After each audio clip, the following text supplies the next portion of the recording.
नमस्कार मित्रांनो, आपल्या चॅनलच्या अर्थकारण या सिरीजमध्ये आपलं स्वागत आहे. या सिरीजमध्ये आपण आर्थिक विषयाशी संबंधित सर्व विषय आणि सर्व घटक कव्हर करत आहोत. या व्हिडिओमध्ये आपण भारतामध्ये कोणकोणत्या प्रकारचे बँक खाते उपलब्ध आहेत आणि तुम्ही कोणकोणत्या प्रकारचे खाते उघडू शकता याबद्दल माहिती पाहणार आहोत. सुरुवातीला भारतामध्ये फक्त 4 प्रकारचे बँक अकाउंट होते. नंतर बदलत्या काळानुसार आणि गरजांनुसार त्यामध्ये वाढ झाली आणि आज रोजी भारतामध्ये वेगवेगळ्या प्रकारची बँक खाते उपलब्ध आहेत. यामध्ये सगळ्यात पहिला प्रकार आहे बचत खाते. बचत खाते नावाप्रमाणेच तुम्हाला बचत करण्यासाठी हे खातं असतं. यामध्ये हे खातं एक व्यक्ती किंवा एकापेक्षा जास्त व्यक्ती संयुक्तपणे बचत खातं उघडू शकतात. या बचत खात्याचा मुख्य फायदा असा आहे की या बचत खात्यावर या सेव्हिंग अकाउंटवर तुम्हाला बँक व्याजसुद्धा देते. या बचत खात्यावर बँक 3 ते 4% पर्यंत व्याजसुद्धा तुम्हाला तुमच्या या खात्यातील रकमेवर देते. बचत खाते हे विद्यार्थी, महिला, ज्येष्ठ नागरिक यांच्यासाठी असतं. यापैकी कोणत्याही बँकेमध्ये सेव्हिंग अकाउंट ओपन करू शकतं. सेव्हिंग अकाउंटसाठी मिनिमम बॅलन्सचा जो क्रायटेरिया आहे हा बँक टू बँक व्हॅरी करू शकतो. वेगवेगळ्या बँकेमध्ये मिनिमम बॅलन्सचा वेगवेगळा क्रायटेरिया असतो आणि या क्रायटेरियानुसार बँक या सेव्हिंग खाताधारकाला काही फॅसिलिटीजसुद्धा प्रोव्हाइड करत असतात. आता मी तुम्हाला या बचत खात्याची काही वैशिष्ट्ये सांगतो. तुम्ही तुमच्या बचत खात्यामध्ये तुमच्या सेव्हिंग अकाउंटमध्ये कितीही पैसे डिपॉझिट करू शकता. यामध्ये कोणत्याही प्रकारचे निर्बंध नाही आहेत. परंतु कॅशच्या स्वरूपामध्ये पैसे काढण्यावर मात्र निर्बंध आहेत. तुम्हाला या बचत खात्यामध्ये कॅशमध्ये जर व्यवहार करायचा असल्यास त्यासाठी काही लिमिट्स आहे. या लिमिट क्रॉस झाल्याच्या नंतर तुम्हाला TDS लागू शकतो. दुसरं महत्त्वाचं वैशिष्ट्य म्हणजे या बचत खात्यावर खातेदाराला वर्षाला जवळपास 3 ते 4% पर्यंत तर काही बँका 4.5% पर्यंत सुद्धा व्याज देतात आणि हे व्याज 6 महिने किंवा 3 महिने असं असतं. म्हणजे 6 महिन्याला किंवा 3 महिन्याला तुमच्या खात्यामध्ये तुमच्या सेव्हिंग अकाउंटचं हे व्याज जमा होत राहतं.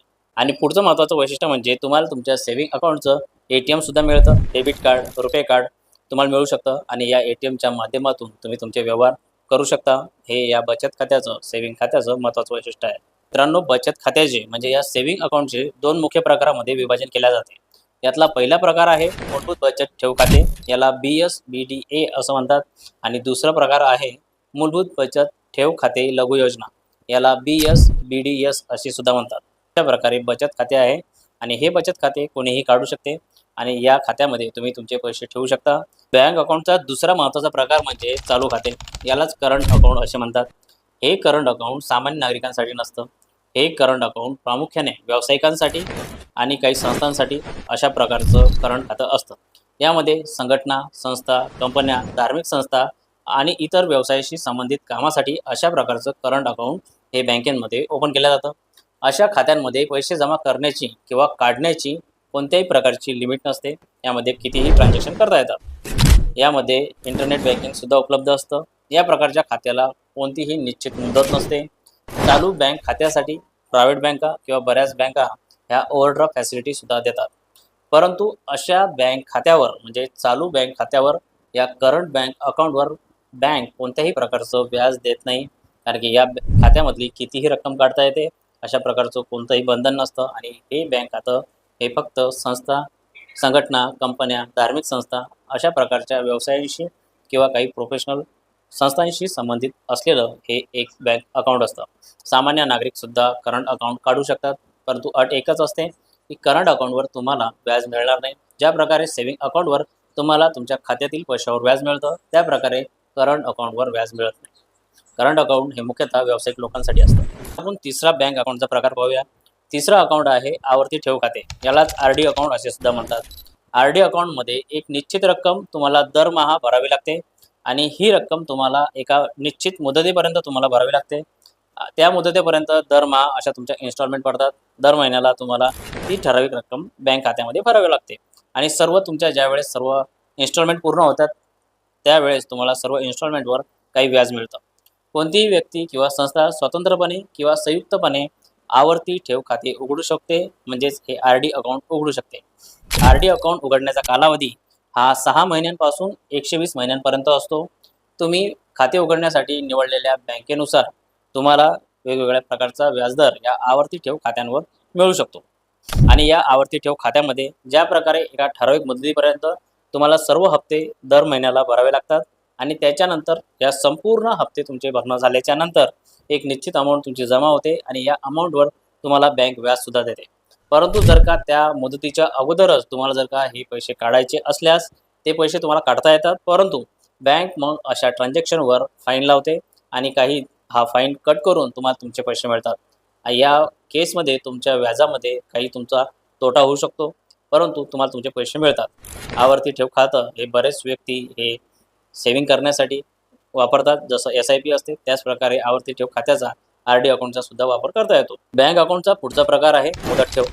मुदत ठेव यालाच फिक्स्ड डिपॉझिट असे म्हणतात. फिक्स्ड डिपॉझिट हे काही ठराविक कालावधीसाठी तुम्हाला तुमच्या बँकेमध्ये ठेवता येतात. या फिक्स्ड डिपॉझिटवर तुम्हाला जे व्याज मिळतं हे व्याज तुमच्या सेव्हिंग अकाउंटपेक्षा जास्त असतं. या फिक्स्ड डिपॉझिटला तुम्हाला नॉमिनीसुद्धा लावावा लागतो आणि जी मुदत ठरलेली आहे त्या मुदतीपर्यंत हे पैसे तुम्हाला संबंधित बँकेमध्ये ठेवावे लागतात. त्याच्या अगेन्स्ट तुम्हाला चांगलं व्याजदरसुद्धा मिळतो. यामध्ये 7% ते 8-9% पर्यंत तुम्हाला व्याजदर मिळतो. ठरलेल्या मुदतीच्या अगोदर जर का तुम्ही ही रक्कम काढायचा प्रयत्न केला तर तुम्हाला त्यामध्ये बँक काही पेनल्टी देतं. साधारणतः ही पेनल्टी 1% ते 2% पर्यंत असते.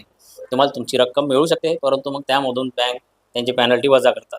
याशिवाय मुदत ठेव हे शॉर्ट टर्म आणि लाँग टर्म अशा 2 प्रकारचे असतात. जर तुम्ही कमी कालावधीसाठी तुमची मुदत ठेव ठेवली, तुमचं फिक्स डिपॉझिट जर ठेवलं तर त्यावर मिळणारं व्याजही कमी असतं आणि जर का तुम्ही लाँग टर्मसाठी ठेवलं तर त्यावर तुम्हाला मिळणारं व्याज हे सुद्धा जास्त असतं. हे अशा प्रकारचं मुदत ठेव असतं. मुदत ठेव म्हणजेच फिक्स्ड डिपॉझिट. याबद्दल या अगोदरही मी आपण व्हिडिओ केलेला आहे. तुम्ही त्यामध्ये याबद्दल सविस्तर माहिती पाहू शकता. पुढचा प्रकार आहे डीमॅट अकाउंट. डीमॅट अकाउंट ही जी व्यक्ती शेअर मार्केट यामध्ये काही खरेदी विक्री म्हणजे ट्रेडिंग अशा प्रकारची कामे करतात त्या व्यक्तींसाठी हे डीमॅट अकाउंट असतं आणि ही सुविधा बँक अशा प्रकारच्या कस्टमरला देतात.